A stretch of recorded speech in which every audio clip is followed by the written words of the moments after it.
Assalamualaikum teman-teman. Halo semuanya. Balik lagi, bertemu lagi bersama saya. Sebelumnya perkenalkan diri terlebih dahulu ya buat teman-teman yang belum kenal. Perkenalkan, nama saya Azmin Ahmadillah. Saya mahasiswa pendidikan guru sekolah dasar dengan NIM C2286206068. Saya mahasiswa di Universitas Muhammadiyah Tasikmalaya. Nah, untuk kali ini ada yang tahu nggak sih apa yang menjadi pembahasan aku kali ini? Oke, kita lanjut ya teman-teman, aku kasih tahu. Jadi untuk saat ini kita akan sedikit menelaah tentang eksploitasi sumber daya alam yang berlebihan. Nah, apa sih sumber daya alam itu dan kenapa bisa terjadi eksploitasi sumber daya alam yang berlebihan? Teman-teman penasaran? Oke, kita lanjut ya teman-teman, tetap stay di video aku kali ini. Jadi, pada zaman modern ini, manusia telah menjadi sangat bergantung pada sumber daya alam untuk memenuhi berbagai kebutuhan dan keinginan mereka. Terlebih lagi kita ya di negara Indonesia ini ya, di Indonesia ini kaya dengan alamnya ya. Jadi Indonesia itu dengan kekayaan alamnya yang melimpah adalah salah satu negara yang memiliki potensi sumber daya alam yang besar, dari hutan tropis yang luas yang sebagian besar terletak di Kalimantan, Sumatera, dan Papua. Hutan hujan tropis juga sebagai tempat berlindungnya flora dan fauna yang beraneka ragam, hingga kekayaan mineral dan lautnya yang melimpah. Negara ini menjadi rumah bagi beragam sumber daya alam yang berperan penting dalam pembangunan dan kehidupan sehari-hari masyarakatnya. Namun, eksploitasi sumber daya alam yang berlebihan ini telah menjadi tantangan serius yang dihadapi Indonesia saat ini. Kok bisa gitu? Nah, teman-teman tetap stay di video aku. Meskipun sumber daya alam Indonesia memberikan kontribusi ekonomi yang signifikan dan memainkan peran penting dalam pertumbuhan negara, pemanfaatannya yang tidak terkendali juga telah menyebabkan berbagai masalah yang serius loh teman-teman. Nah, hutan-hutan yang luas telah ditebangi untuk memenuhi kebutuhan kayu dan tambang-tambang dieksploitasi tanpa memperhatikan prinsip-prinsip keberlanjutan, sehingga menyebabkan kerusakan hutan yang dipicu oleh beberapa faktor.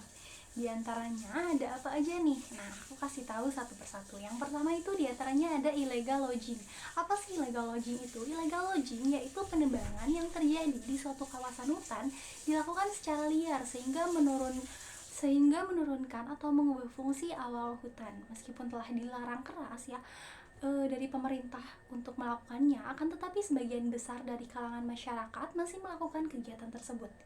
Seperti yang terjadi pada kasus hari Jumat 20 Januari 2023, ini tuh masih baru-baru ya teman-teman, masih baru-baru ini. Terjadi pada pukul 17.47 waktu Indonesia Barat. Artikel CNN Indonesia memberitahukan bahwa terjadi pembalakan liar di Waduk Jati Barang, Semarang. Aksi pembalakan liar terjadi di kawasan hutan wisata Waduk Jati Barang, Semarang. Ratusan pohon sangon ditebangi oleh sekelompok orang yang mengakui telah mendapatkan izin dari Balai Besar Wilayah Sungai atau yang kita sebut BBWS. Pemali Juan Ditjen SDA Kementerian PUPR selaku pengelola lahan.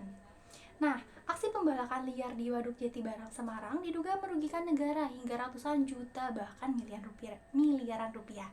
Terlihat dari barang-barang bukti yang diamankan polisi, ada ratusan pohon sangon yang terpotong dengan ukuran 1 meter dan diameter yang berlainan, antara 10 cm hingga 30 cm-an. Nah, diperkirakan harga jual di pasar mencapai 300.000 sampai 900.000 per batangnya ini tuh. Ini tuh hanya satu yang itu tuh hanya sepersatu gitu, apalagi jadi pantas saja kita rugi besar gitu ya, negara rugi besar karena ini tuh sangat berdampak banget. Itu tuh hanya sedikit yang kita ketahui ya, belum lagi kasus-kasus yang lainnya. Nah, kerusakan hutan juga dipicu oleh hal-hal yang lainnya seperti kebakaran hutan. Kebanyakan dari peristiwa kebakaran hutan terjadi karena faktor kesengajaan. Beberapa pihak yang tidak bertanggung jawab membakar hutan untuk dijadikan lahan perkebunan, pemukiman, peternakan, dan yang lainnya. Perambahan ada juga dikarenakan perambahan hutan. Nah, para petani yang bercocok tanam tahunan dapat menjadi sebuah ancaman bagi kelestarian hutan. Mereka bisa dapat memanfaatkan hutan sebagai lahan baru untuk bercocok tanam. Selain itu, pertumbuhan penduduk yang semakin pesat juga dapat berkontribusi terhadap terjadinya perambahan hutan. Hal ini disebabkan kebutuhan lahan untuk keberlangsungan hidup mereka dan juga semakin meningkat, dan juga hutan juga menjadi salah satu sehingga hutan menjadi salah satu objek yang bisa mereka gunakan untuk memenuhi kebutuhan tersebut. Nah, dampak akibat kerusakan hutan ini dapat menimbulkan berbagai bencana. Di antaranya yang pertama itu ada perubahan iklim oksigen ya. Terjadinya perubahan iklim oksigen. O2 merupakan gas yang melimpah di atmosfer, di mana hutan merupakan produsen terbesar yang menghasilkan gas tersebut. Selain itu, hutan juga membantu menyerap gas rumah kaca yang menjadi penyebab terjadinya pemanasan global. Itulah sebabnya mengapa ada istilah yang mengatakan bahwa hutan adalah paru-paru bumi.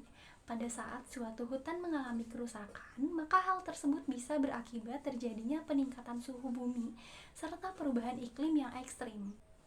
Nah, saya menemukan satu data ya teman-teman, suatu riset data tentang perubahan iklim di suatu daerah, yaitu di daerah ya, yaitu di daerah Malang ya teman-teman, masih di daerah Indonesia tercinta kita ini ya. Ini telah terdapat data perubahan iklim pada tahun 1979 sampai tahun 2017. Meskipun ini sudah 5 tahun yang lalu, meskipun ini sudah 5 tahun yang lalu ya teman-teman, kita bisa menjadikan acuan gitu ya teman-teman. Nah, yang terjadi pada kota Malang itu ya teman-teman, terjadi perubahan iklim yang sangat tinggi ya teman-teman, sangat signifikan dari tahun ke tahun, dari tahun 1979 sampai tahun 2017. Pada saat itu, keadaan udara di Kota Malang cukup sedang, teman-teman. Tingkat polusi pada saat itu berkisar pada kelembapan 65% dengan indeks kualitas udara AQI. Dan polusi udara di KLHK Malang adalah 153. Dinas Lingkungan Hidup Kota Malang telah melakukan pengujian terhadap kadar pencemaran udara yang tersebar di 20 titik. Hal ini dilakukan untuk mengetahui daerah mana saja dan seberapa besar tingkat pencemaran udara di titik yang telah dilakukan pengujian. Hasil dari pengujian tersebut juga dikatakan bahwa terdapat beberapa tempat yang mengalami pencemaran udara dengan kualitas yang buruk. Tempat-tempat tersebut kebanyakan terjadi pada wilayah yang sering terjadi kemacetan. Dari beberapa kota yang ada di Jawa Timur, Kota Malang termasuk dalam kota yang mempunyai kualitas udara yang paling buruk. Nah, pencemaran udara dengan waktu yang cukup lama akan menimbulkan pemanasan global yang berkepanjangan dan perubahan iklim ya teman-teman. Kondisi iklim yang tidak stabil juga akan menyebabkan munculnya bencana alam seperti angin siklon puting beliung, badai, kebakaran, dan kekeringan yang akan berdampak pada kesehatan mental dan fisik masyarakat. Pola iklim yang tidak stabil juga akan menyebabkan efek samping yang secara tidak langsung terhadap kesehatan manusia. Kenapa ini bisa terjadi? Nah, dengan adanya deforestasi, jumlah karbon dioksida atau CO2 yang dilepaskan ke udara akan semakin besar. Kita tahu bahwa karbon dioksida merupakan gas rumah kaca yang paling umum. Menurut Badan Perlindungan Lingkungan Amerika Serikat, menyatakan bahwa CO2 menyumbang sekitar 82% gas rumah kaca di negara tersebut. Menurut seorang profesor ilmu lingkungan di Lasalle College Johnson, menyatakan bahwa deforestasi tidak hanya mempengaruhi jumlah karbon dioksida yang merupakan gas rumah kaca, akan tetapi deforestasi juga berdampak pada pertukaran uap air dan karbon dioksida yang terjadi antara atmosfer dan permukaan tanah yang berkaitan dengan terjadinya perubahan iklim, di mana perubahan konsentrasi yang ada di lapisan atmosfer akan memiliki efek langsung terhadap iklim di Indonesia ataupun di dunia. Nah, deforestasi juga berdampak pada hilangnya habitat berbagai jenis spesies yang tinggal di dalam hutan ya. Deforestasi juga terdapat juga dampak-dampak lain dari deforestasi, diantaranya terganggunya siklus air, mengakibatkan kekeringan, dan masih banyak lagi ya. Nah, apa sih usaha mengatasinya, bagaimana sih, dan apa yang bisa kita lakukan gitu? Aku lanjut lagi nih ya. Dalam menghadapi tantangan eksploitasi sumber daya alam yang berlebihan, upaya perlindungan dan pengelolaan yang berkelanjutan menjadi sangat penting. Pemerintah Indonesia telah menyadari perlunya langkah-langkah yang konkret untuk mengatasi masalah ini.